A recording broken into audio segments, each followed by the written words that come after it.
I am here with other leaders to remind you about the matafari. A matafari NRM has put to Uganda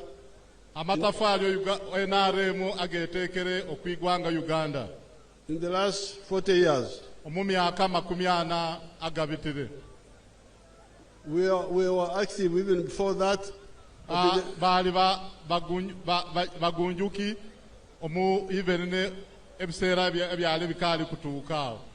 But in the manifesto we covered only 40 years.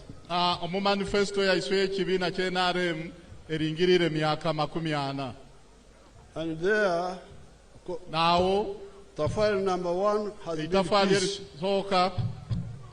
has been peace. We have been able to defeat all insecurity. President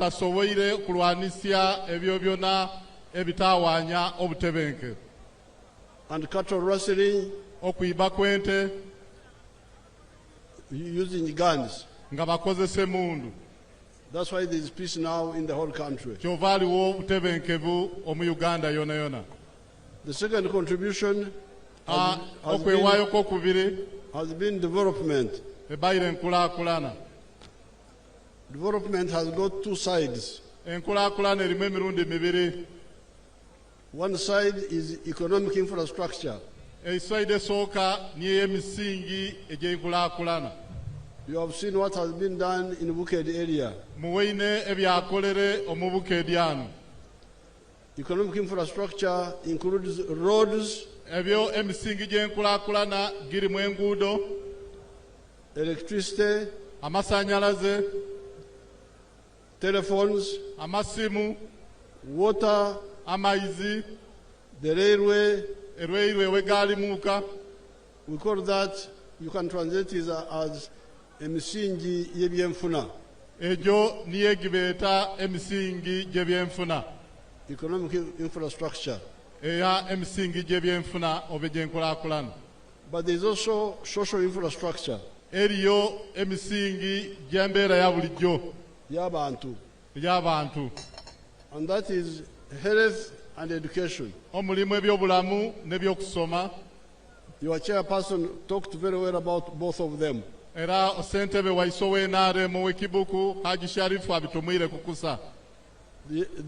On the social infrastructure, our plan is to have one primary school per parish of the government.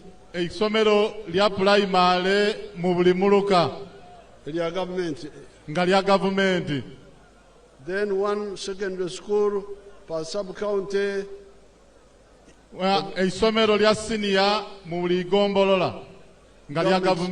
Government school. Then on the side of health, is to have a district hospital per district.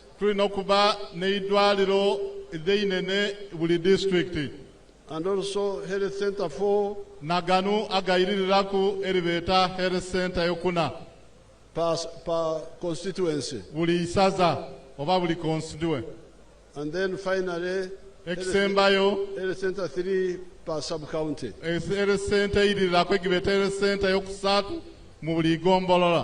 All the plans are here in the file, but I don't have time to go through them.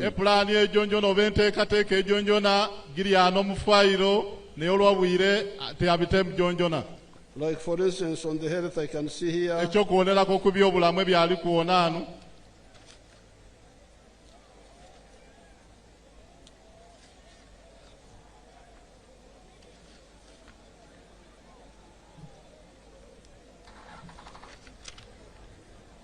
I can see that we have got one health center for, and you have got 13 health center 3s.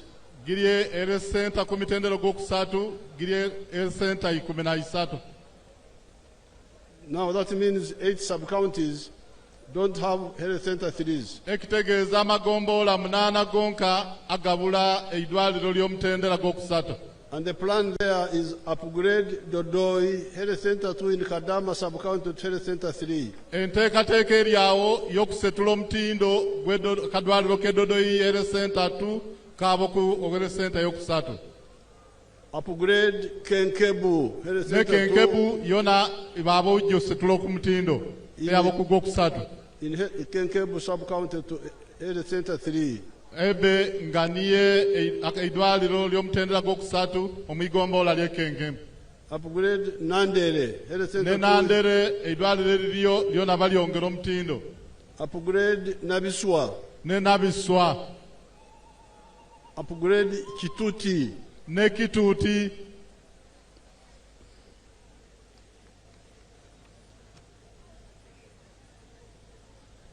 Upgrade Nankondo. Ne Nankodo.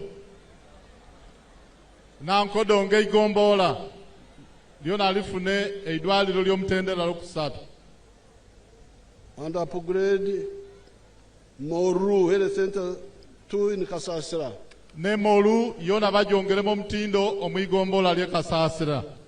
So n'olwekyo all that ebyona byona are about development. Ebyo byona bikwata ku nkulaakulana. The two sides. Eby'emirundi empeeyi ibiri. Economic infrastructure emisingi gy'ebyenfuna y'abantu and social infrastructure. N'emisingi egy'abantu ba bulijjo. Embeera y'abantu. Embeera y'abantu. Now all that together is the development. Ebyo byona oba obigayitire ni enkulaakulana. That is our second tafari to Itafaali Uganda. ly'eiswe ly'okubiri. But the third tafari Itafaali ly'okusatu is to educate people about the difference between development and wealth. Itafaali ly'okusatu niyo ery'okusomesya oba okusegesya abantu baiswe aba bulijjo okutegeera enjawulo y'ebirutu ebibiri, enkulaakulana n'ebyokufuna, eby'obugayiga, ebyenfuna. Abaganda balina ekigambo kye bayita kugumbaaza. Abaganda balina kye bayita okugumbaaza. That is to, Banyankole will call it okuzya. Abanyankole bakyeta okuzya. To divert, oba okukyusa, okubuzaabuza. To divert people's attention from the right thing to something else. Okukyusa endowooza y'abantu okugitoola okituufu n'ogiirya okintu ekintu ekitategerekeka. The okuzya in Runyankole, which I think is the same as kugumaza, is actually when you are looking at.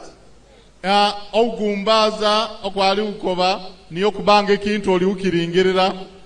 Then somebody says, no, look this way. Omuntu gonna ukoba ata olingirire. And you remove your focus from where the issue is to something else. No kyusa okwetegereza kwo bayinako noirya okintu ekindi. Now many people have abantu bangi had kugumarira in development. Abantu babaire bagumbalira mu nkulaakulana. Forgetting what omusoga kye yakobeera. Nga beerabira kidi omusoga ki yakobereira. Omusoga yakobereira. Nti akange kasinga kaiswe. Meaning that the road, the tarmac, the electricity, all those are good things. Inti ekitegeeza nti ebintu ebyo n'ebisanga enguudo, masanyalaze n'ebindi birungi bisa. But what goes in your house ekyabo mu nyumbayo is obugayiga. Niyo obugayiga. The bugayiga belongs to an individual. Obugayiga buzwa ku muntu, a family, okufamire, or a company. Then bwaba okumugaite nge company. And it is that one which deals with obutaki. Ekyo niye ekikolagana n'ensonga y'obutaki. Otherwise, you can have development in an area, roads and so on, and you still have obutaki. Naye nga osobola okuba n'enkulaakulana mu kitundu ng'enguudo naye ne musigala nga muli n'obutaki. This road from Kampala through Tororo, Mbale, Soroti has been tarmac for a long time. Olw'oluguudo okuva e Kampala paka Tororo, Mbale, Soroti lubayire lwa koolaasi okumala ebbanga inene. In 1965, omwaka 1965 we traveled on that road to go and play games with Teso College. Yabitireko ku luguudo olwo kwaba okubya emizeenyo n'eisomero eribeeto Teso College. This is 60 years ago. Myaka 60 egibitire. And since that time, that road has always been tarmac. Era okuzwa ebiseera ebyo paka kati oluguudo olubaire lwa kola. But all the way from Kabale okuzwa Kabale up to now, you can find abataki bachaliwo. So okuzwera keme Kabale paka enu okupaka nesaawe abataki bakali bali okuluguudo olwo. So that shows you that we must really wake up. Nolwekyo kiraga nti twesaana tulamuke. When we came from the bush, we told you about this differentiation between development and wealth. And in 1995, I made a country-wide tour and I told everybody. And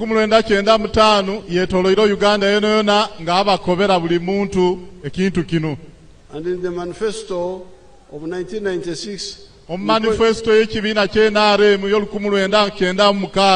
we told you about the 4 acres model.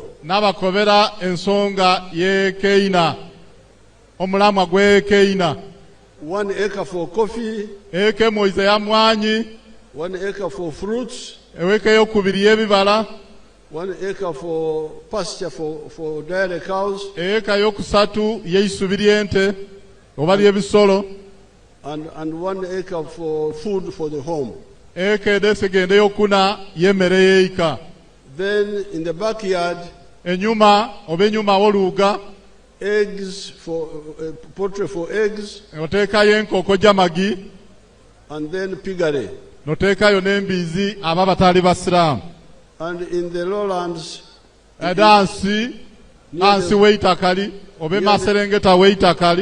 near the swamps, fish farming. Now some people who listened have done very well. I can show you somebody from Karamoja who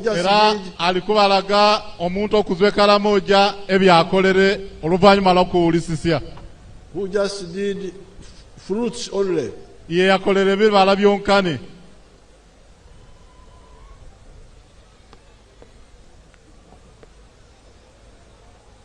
Mutega maiso okuntimba ejo bali omukulu w'eggwanga alikubalaga ekibaire Karamoja.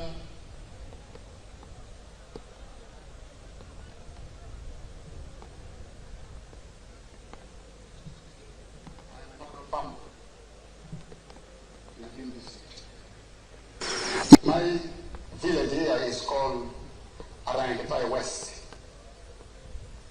Arangepai Parish. Oyo azwera Karamoja. We shall summarize later.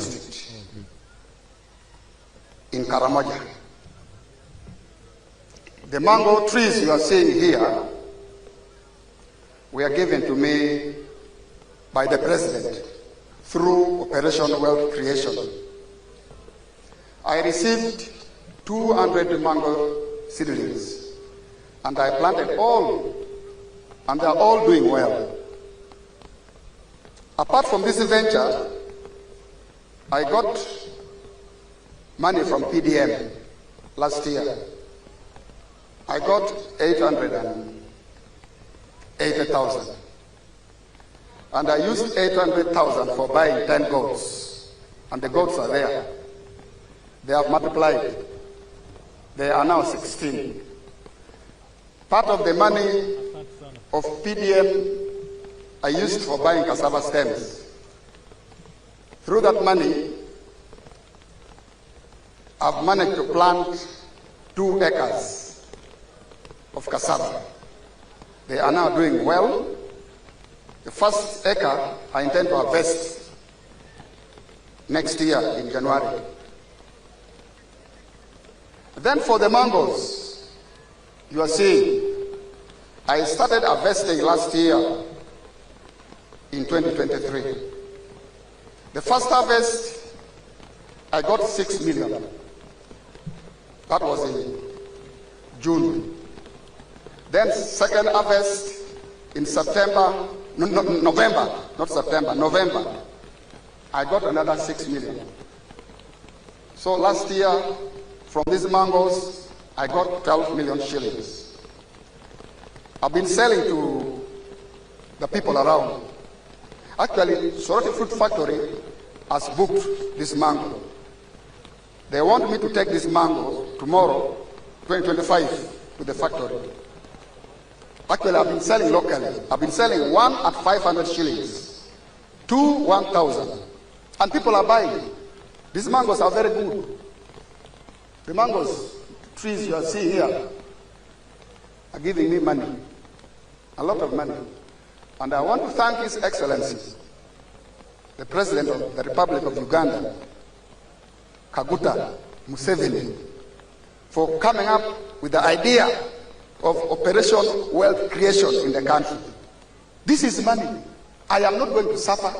My children will not suffer because of this wealth. I call it wealth now. I always invest. I don't invest mango. I invest money, not mangoes. So I want to thank our president so much. And next year, if all goes well, I expect to get 18 million first harvest. And then second harvest, I also expect to get 18 million next year, 2025. So altogether, I expect to get 36 million shillings. And this money I will use for paying fees for. Now, that man omusaiza is not in Mukono, alikupangisya Mukono, is not in Mukono, is not in Jinja, tali Mukono, tali Jinja, is not in Iganga, tali Iganga, is in distant Karamoja. aliedi yala Karamoja. Karamoja is like 200 miles from here. Karamoja okuzwanu kumpi mailoti 2. And the roads are not so good. Erengudo tinsa ino. So the Enkurakuran is not so good. Olenkurakulana tiense ino. But obugaiga buliyo. Nayenga obugaiga buliyo. Now that is that man. I will give you my own example. I have got a model farm in Lira. Alikuta kubawa ekyokuonera ku ikike yonyere aline farm ey'omutendo eyokuonera ku erira aliwiji balaga mulingiriro ku ntimbe ejo. My name is Dr. Maurice Ochen.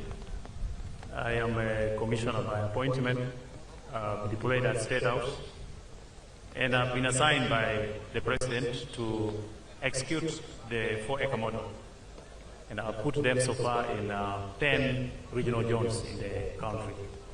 Now, the 4-acre model is an idea conceived by the President to guide our farmers on how to utilize their small acreages of land so that they can earn more money through intensive farming. And here we are talking about enterprises that have good yield and high income for their household. So we have the fish farming, which is one of the enterprises that can be done near the water without interfering in wetland and water flow. We have the zero grazing unit.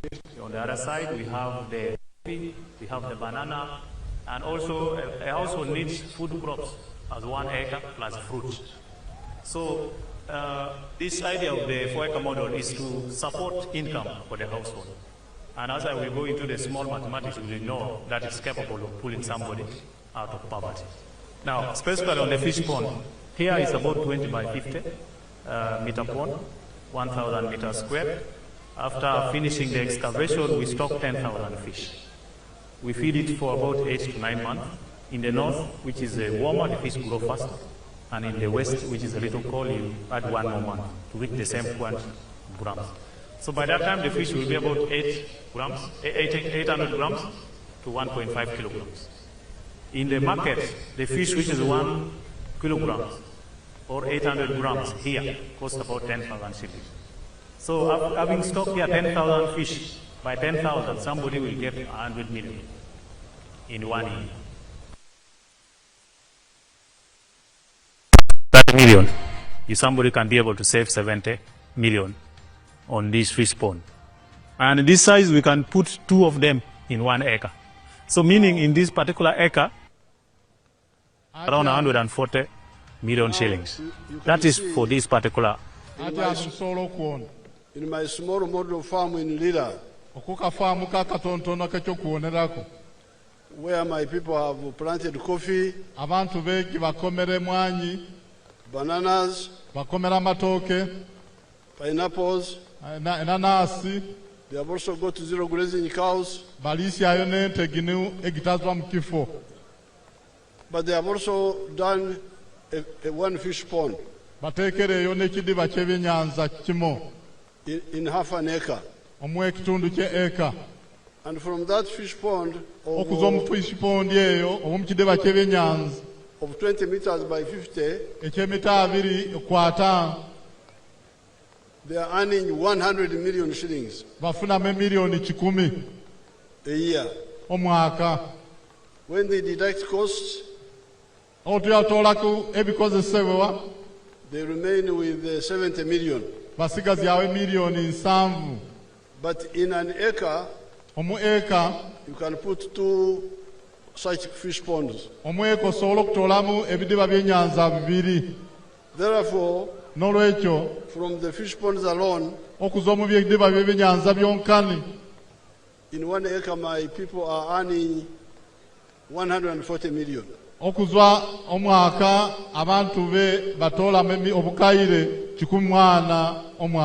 Net, after removing the cost.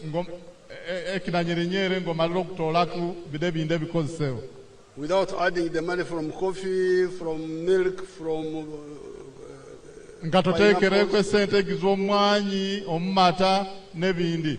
but from 1 acre of fruits, you heard how the Karamoja man is earning.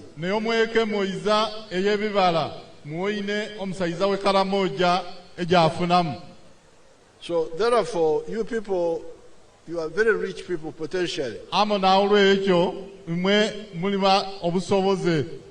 All those things we are talking, I told you the 7 of them, you can do them here. The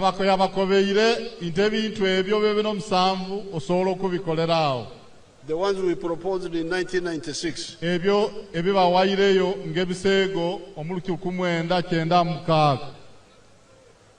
Now that one deals with a tofari number 3.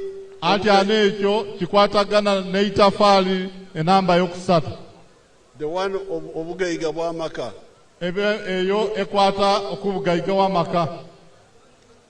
Uganda's NRM tafari to Uganda.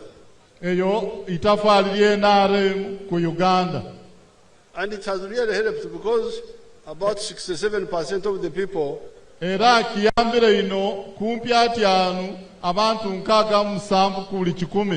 have listened to the message. And they have left Okore Echida Chonka. They are working for Echida and the stomach. And the pocket. And the pocket. Bakorera Echida Nensao. But now we still have the 33%.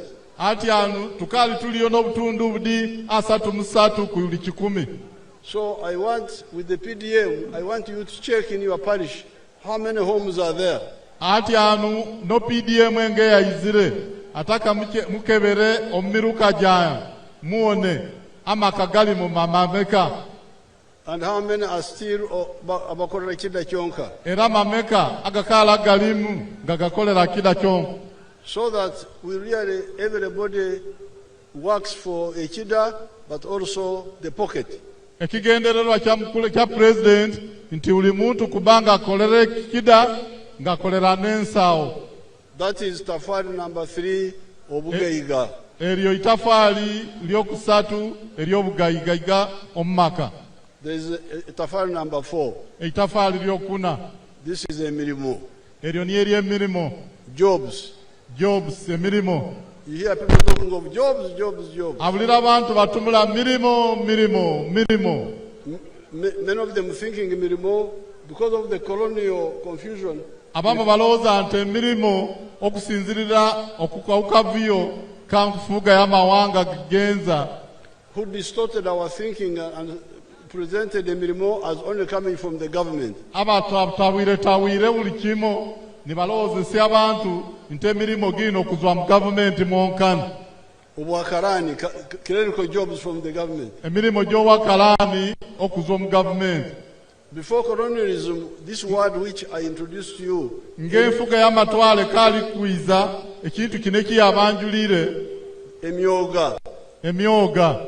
Omwoga is a skill specialization. Omwoga kintu kyakuleeta bukugu na bumanyirivu. The myoga were abawesi. Emyoga niyo girimu abayeesi. The carpenters. Abayeesi b'ebyoma b'embaabo. Ababayizi. Ababayizi woodwork. Yes, babayizi. Abanogozi, the ones who are using clay. Ababaali ababumbi. The abakomaji, the ones who are making back cloth. Ababaali abakuba emigayire. So everybody had omwoga. Buli muntu yabaire n'omwoga gwa yalagwamu. So this idea of working only for the office is colonial. Embeera eyo b'endowooza eyo eyawukolera ofiisi eyo ndowooza y'enfuga y'amatwale. So we are now going back, everybody to have omwoga, what he is doing. Ati aliukanjayo Uganda okuoneka nti buli muntu alina omwoga ogwagwamu. But a modern one now, this time. Naye ogw'omulembe omulundi guno. Money making. Nga gukole sente. So let me show you where jobs come from. Let's see the Amkama of Kakumiro. President alikubalaga. Welcome to Kamai Demonstration Farm. My name is Fred Byamukama. I'm a Member of Parliament of Buganges West Constituency, Kakumiro District. We are now at our 4-acre demonstration farm. The land we have here is approximately 4 acres. This is a farm we started 2 years back here, 2.5 years back. And on this farm, we have a half acre of pineapple, has 6 cows for zero grazing.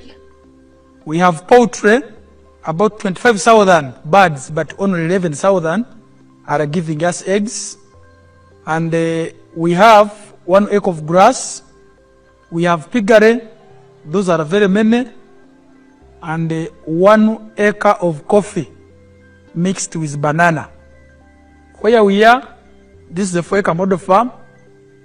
I did this activity to teach my voters, to lead by example, so that my voters can learn what measure the president tells the public.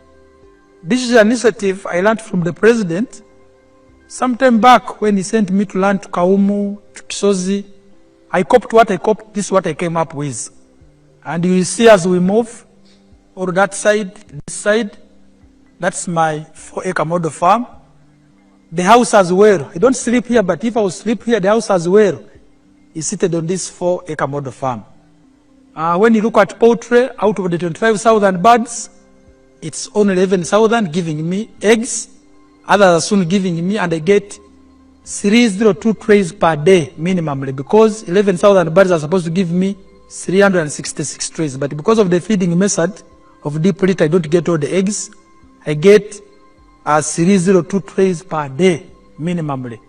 Then I sell in a month, you can get a net profit of 55 million, because you get 108 million, but you can't get all that. You have to buy feeds, pay workers, pay electricity, remain with 55 million net pay. When you get the cows per month, these are 6 cows. Each cow minimally gives you 20 liters. So when you get 20 times 6, that's 120 liters per day. 120 liters per day. For us, a liter here is 2,000 because we sell each cup at 1,000. So you get 2,000 times 120, you get 24,000 per day. So 24,000 per day, when you multiply, you get about 7.6 million per month. But 7.6 million per month, you cannot save it. You have to get 200 to pay these workers. Sometimes even the drug for spraying. That is zero grazing, you spray for ticks and other things. At the end of the day, you remain with a net profit of 6 million from the cows for zero grazing. So this is our grass. Here, 1 acre of grass. This 1 acre is enough feeding our 6 cows. And our cows are feeding well with this grass we have. When you get like the half an acre of pineapple per harvest, you get about 4.5 million and I harvest twice a year. You will see, even as now, there are those which I can harvest for my friends to take. When you look at the piggery, in a month, I can get about between 150 and 180 piglets. But those I don't sell. I give to my neighbors prayer. When you look at coffee, we normally harvest 12 million. We normally harvest 12 million from 1 acre. Because we're just starting up the harvest. We had the first harvest, and when you get about 12 million, but when you irrigate very well, and you have fertilizer, you get between 18 and 24 million. From 1 acre, coffee alone minus banana. And this banana at the end of the month, you can get about 1 million, 1.8 million. But I don't sell my banana. I use it for eating. So I simply get my coffee to ensure the other 12 million I'm telling you, which we are getting from this 1 acre. Because we have tested it where you receive. And here, currently, I'm employing 26 people. Now, that's what I wanted you to see.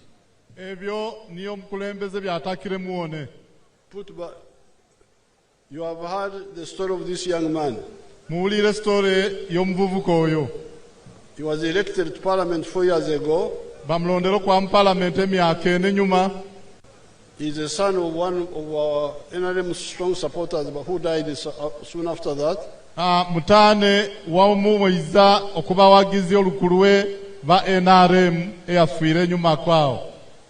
When the boy was elected, he brought him to me in Raistura.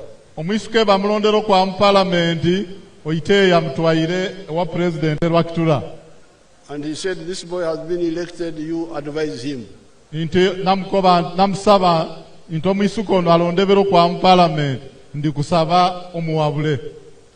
And I told him what I'm telling you now. And what I've been telling Ugandans for the last 60 years.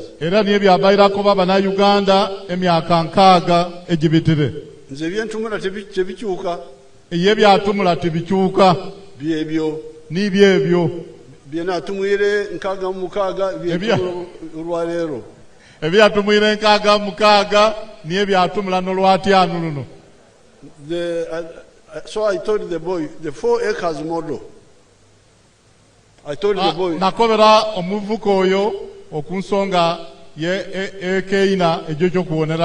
And as you saw, he went immediately and implemented. He has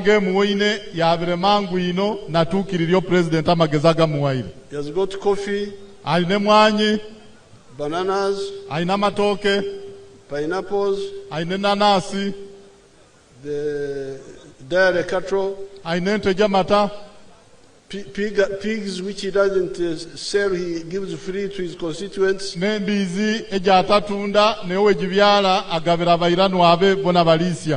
But also eggs. And eggs is selling 302 trays per day.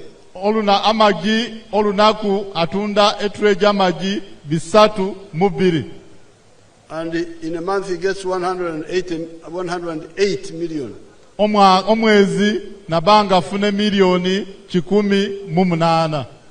And when he deducts he remains with 55 million net.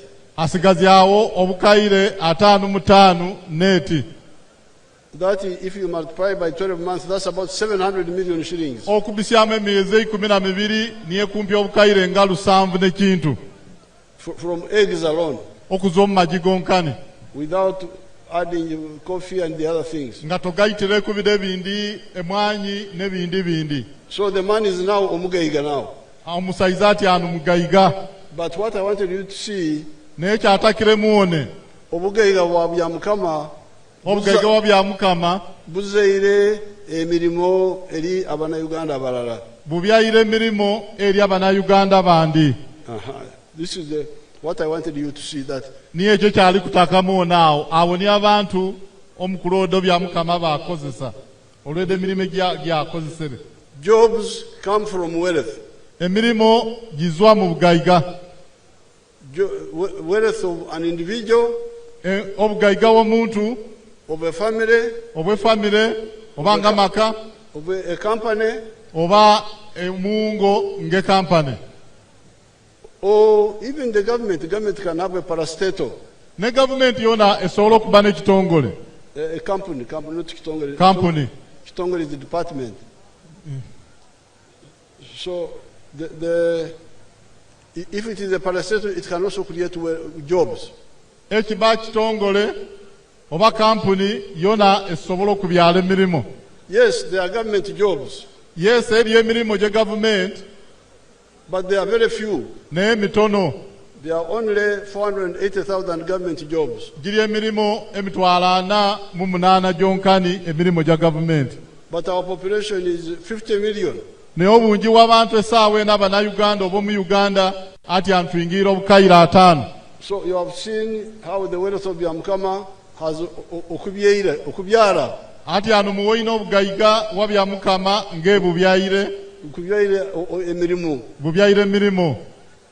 Katulabe amakolero bwe gabyala emirimu. Ati anu katuwone amakolero ng'egabyala emirimo.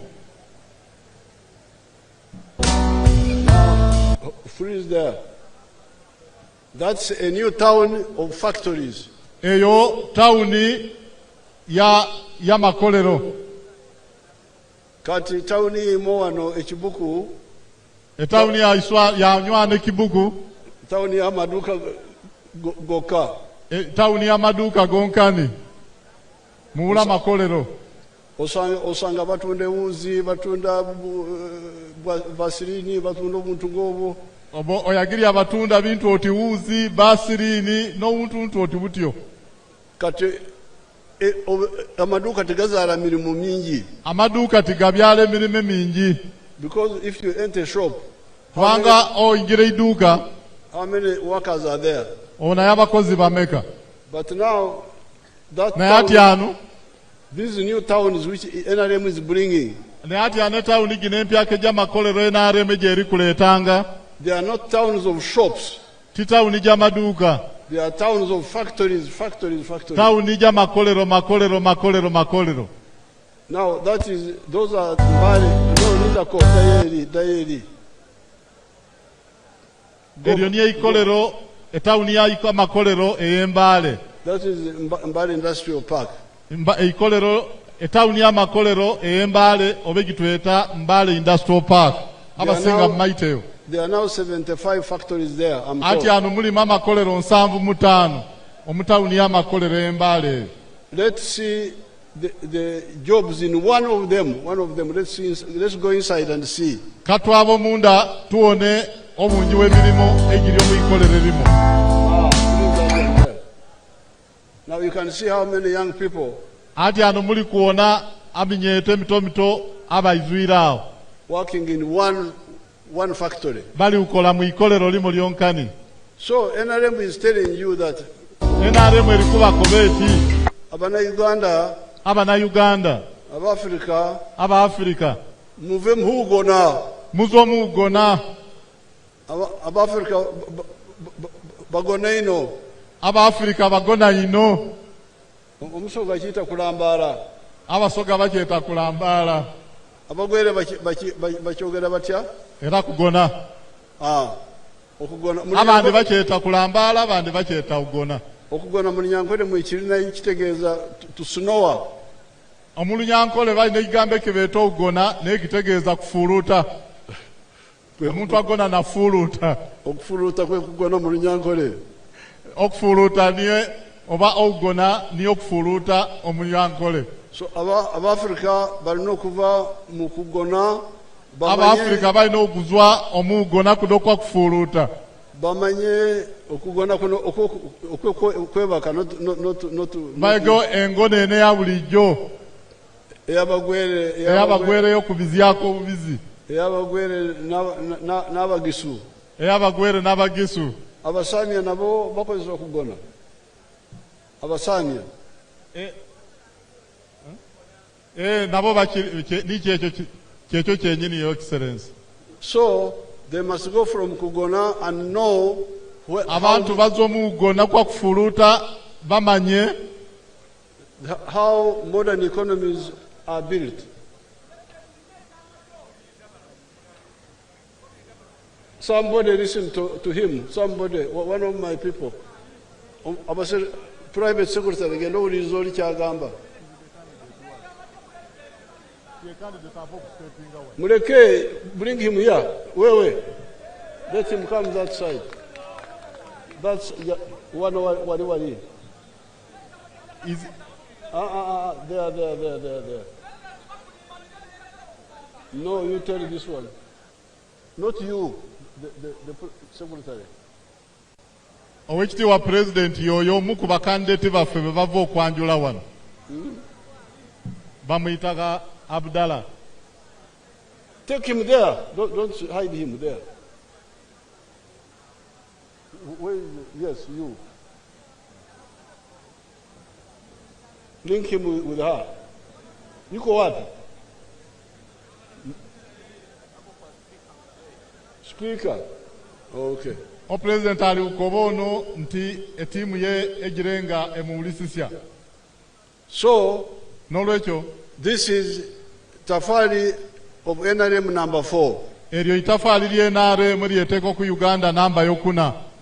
As I speak today, ng'owatumula lwati the factories have created 1.3 million jobs. Amakolero gabyayire emirimu emiliyoni moiza n'emitwalo 3. That means 3 times more jobs than the government jobs. Ekitegeeza emirundi 3 okusinga obungi bw'emirimu egibyaliwo gavumenti. And the hotels and transport and agriculture also have amahotero ebyentambula n'ebyokulima byobera bireeta emirimu. So this is Tafari number 4 by the NRM to Uganda. Eryo itafaali lyokuna egavumenti y'NRM eri eyongera ku Uganda. There are 3 other Tafaris, but I don't have time to go into them now. Eri amatafaali agandi 3 NRM geyongera ku Uganda naye olwabwire tuyagabite mugongona.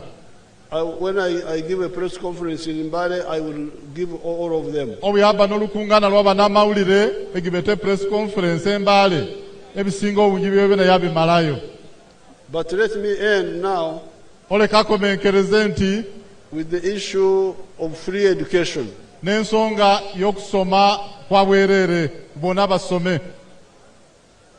In 1996, I introduced free education. Omwaka 1996 president yatandiikirewo enkola ya bonna basome oba okusoma kwa bwereere. But some people don't understand it. Naye abantu abamu tebakitegeera. They kept bringing back charges in government schools. Basigalanga bayirya ebisale omu masomero. And as a consequence, children are chased out of school. Olw'obuzibu bwekyo abaana bangi bali kubingiwanga omu masomero.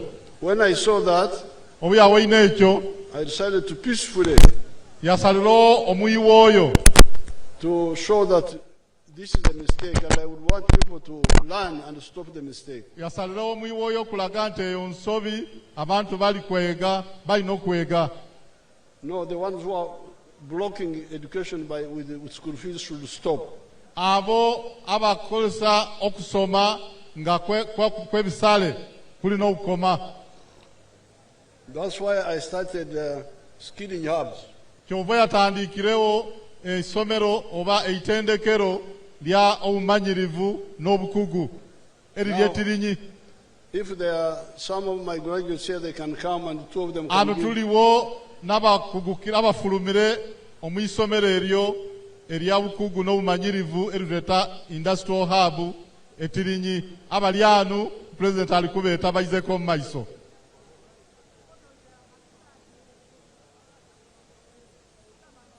Mugezeyo kwanguwa.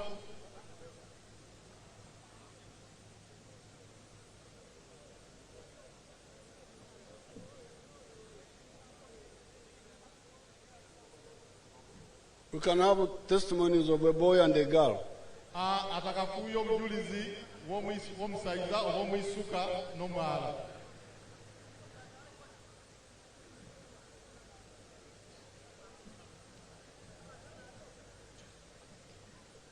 NRM oye! Yoweri Kaguta oye! President Museveni oye! Museveni abeewo! Museveni Parklas amalina banjetakire okubaza nga ninza omweza okubabaire omukerizono industrial hub inswa Bukomolo village Kotolo parish Kirinyi sub-county Kibuku district banange inabeire nkali kwa okuhabu nabeire ingandyawo intyo indisiri abantu indyawo imbula kubanga inazuiro ku isomero nasomere kubaka siniafo olwena malire nabitire kusa nenga imbule sente ginyongerayo nabeirawo ingandistaka era ngandisiri abantu nabeirawo chairperson LC3 ngalanga okulumbe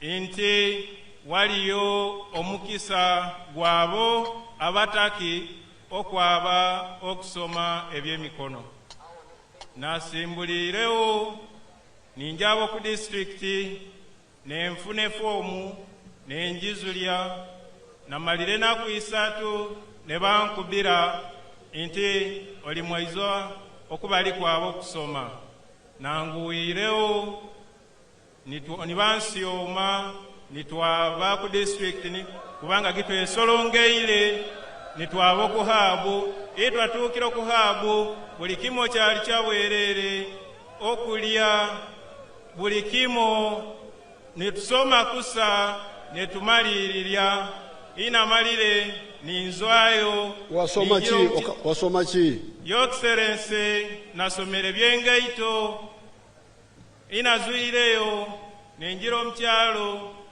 nabaire mwaizo ku bantu abafunireko ku parishimodo omukulisha okunaliisyanga naliwo kunakatake nalinfunire ningeita ku parishimodo nenfuna postbed nentandika okutunga engaito inga intunda engaito ejo nenyongerako obusente nengula ebintu ebindi Your Excellency sa neyongeireyo ninkola ninsufuna esente nimbanga neyongera Your Excellency wawula ouziwa wundi kumunawo inkalubirirwa muko kutambulya ingaito jange ogitwala omutale okubanga ngitunda kubanga kyo ukalubirivu okubanga netika engaito ejo ku mutwe okutwala omukatale Your Excellency sa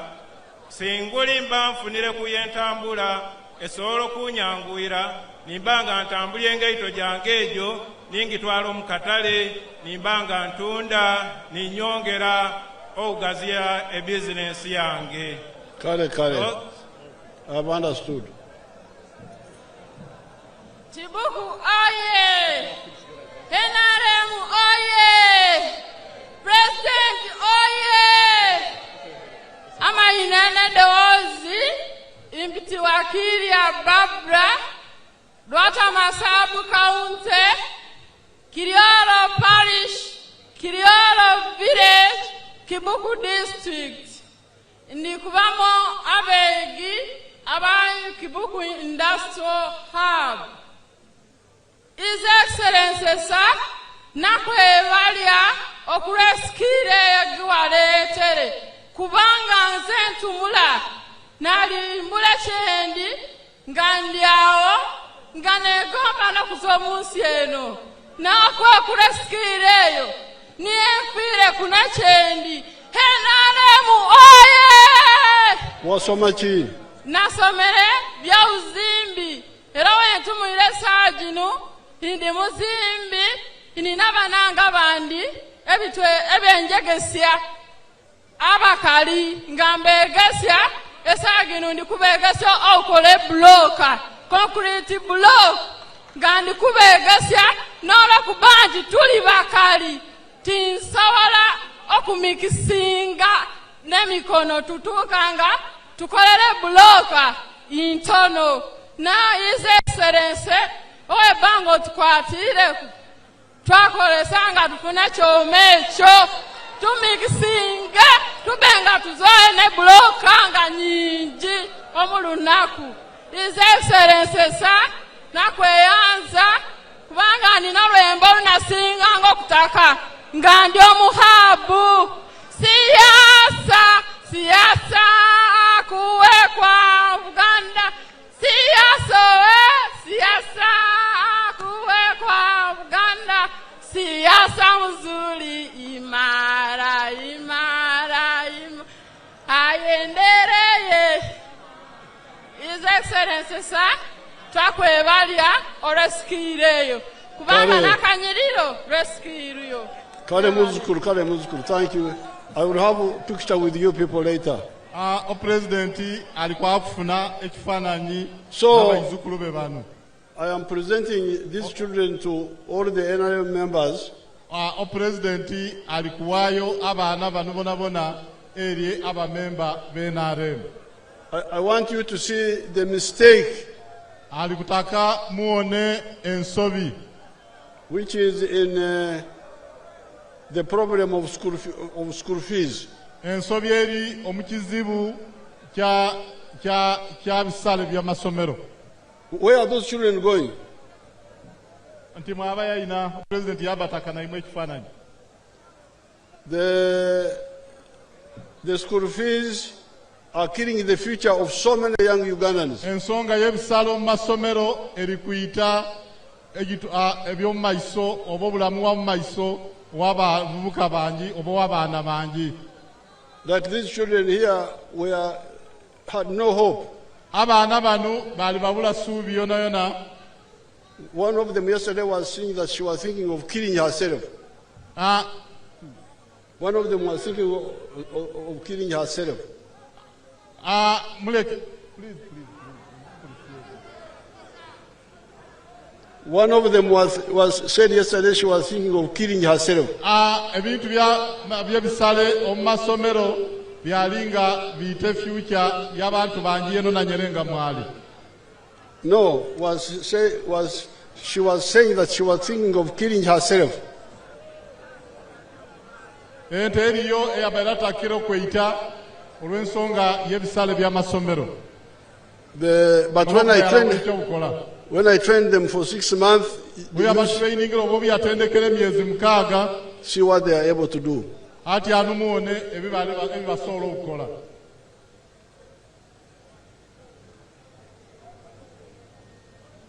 Mulingirira ku ntimbe muone abaana ab'ebyo bakola omwitendekero President eri yateekerewo.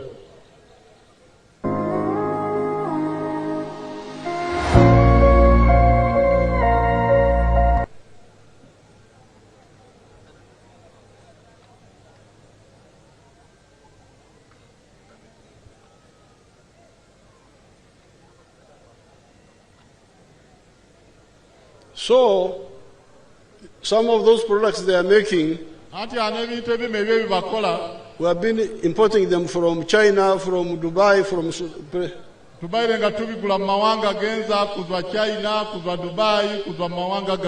but they are now making them here.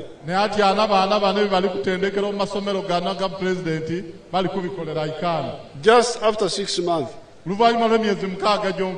So you can see the harm which is being done. Therefore, I call upon the NRM people to really to discuss this, and when we finish the elections,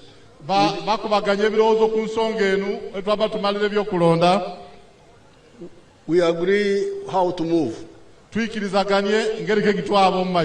Without okubagana, because me, I say abana basomero bwerere abaranteneda basasule, so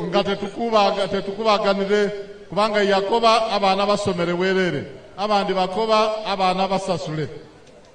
That tug of war should not continue.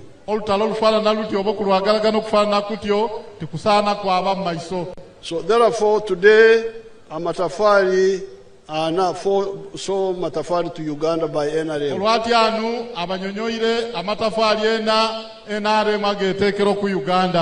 Peace, development, wealth creation, jobs. What I talked about, the free education is in number 5. But it is in a bigger subject called service delivery, which I did not talk about.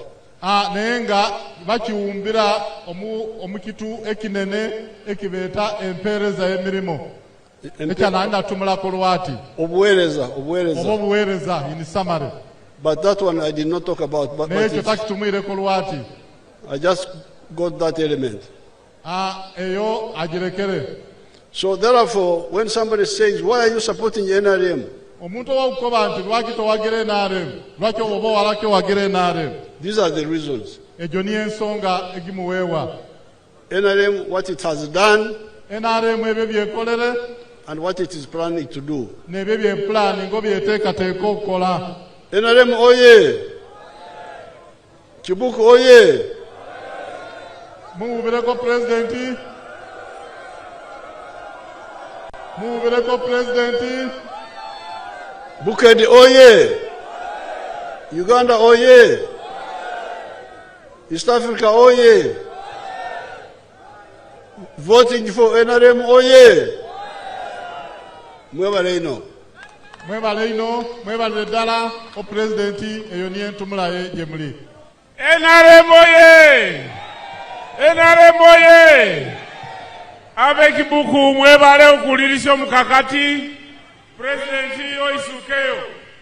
Ati alikisera chinu presidenti alikwaba okukwase bendera abo abafunire bendera abe mawayire ngamuli omukalulu. Bakobeire itabe bendera twabanjula Moiza era bamala bakube kifanani no president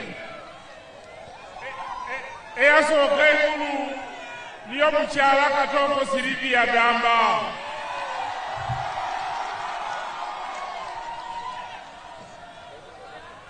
Omukyala Katoko Sylvia Damba mwawa nani? Mwawa yoyo NRM omukulu abukwatise bendera muwa basi yonkani eyayiraku niyo Dr. Wakida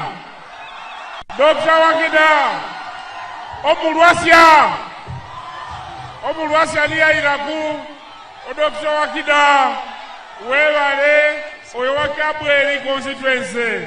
Dr. Wakida, congratulations. Ayiraku niyo tamwenya Charlesi owe Kibuku County otamwenya nowotu parliament omwenya ngaku webale NRM moye asembayo niyo narewona Keba Muhammad LOC5 flag bearer. Mwebale banange ero presidenti yabansi yekubisa ekifanani naba flag bearers.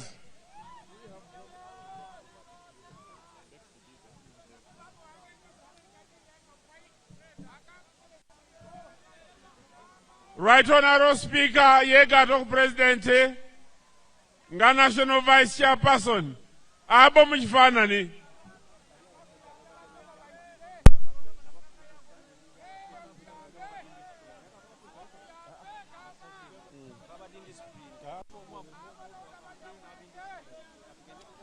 Kakati tugenda abaana baffe abasoma omwala kube bulooka abantu tibamanyanga ati abalala basobola okube bulooka ate akube bulooka niyeyongere okuba na kanyiriro okube bulooka kumutwalire wa pulezidenti okwekubisa ekifaananyi. Mwebale bananga babendera abaana basomere.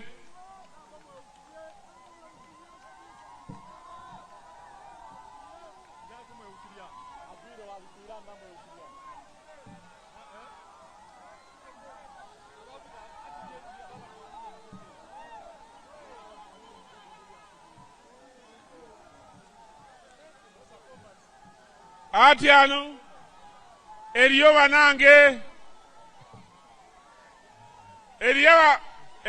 eriyo banange abaweine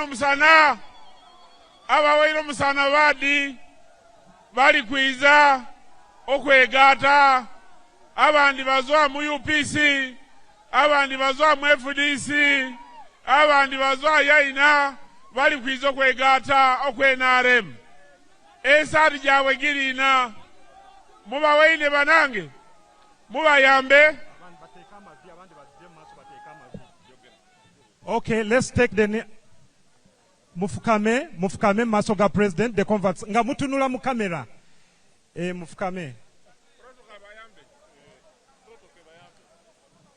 abo ba converts baffe basobodde okomawo ewaka.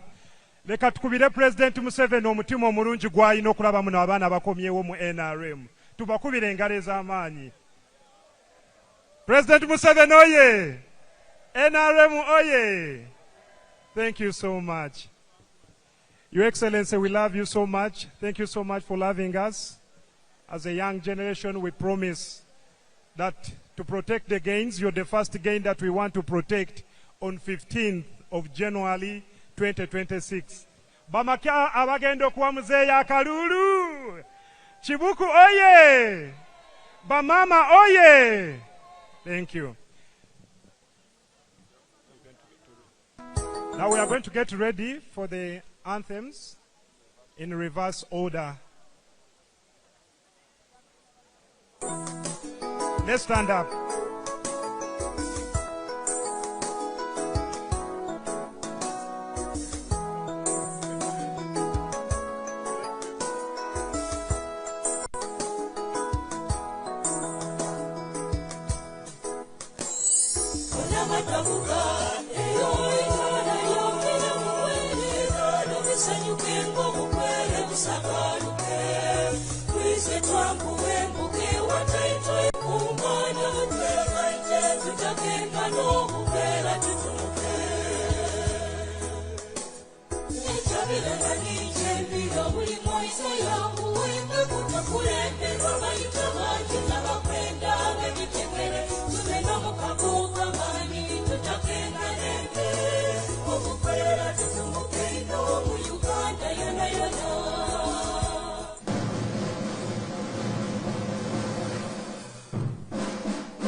Thank you, Your Excellency, for your powerful message. And as a young generation, we promise to you that we are going to embrace your message of wealth creation, Your Excellency. Thank you so much. May the good Lord bless you. We love you as a country, and we are ready to vote for you on 15th of January 2026.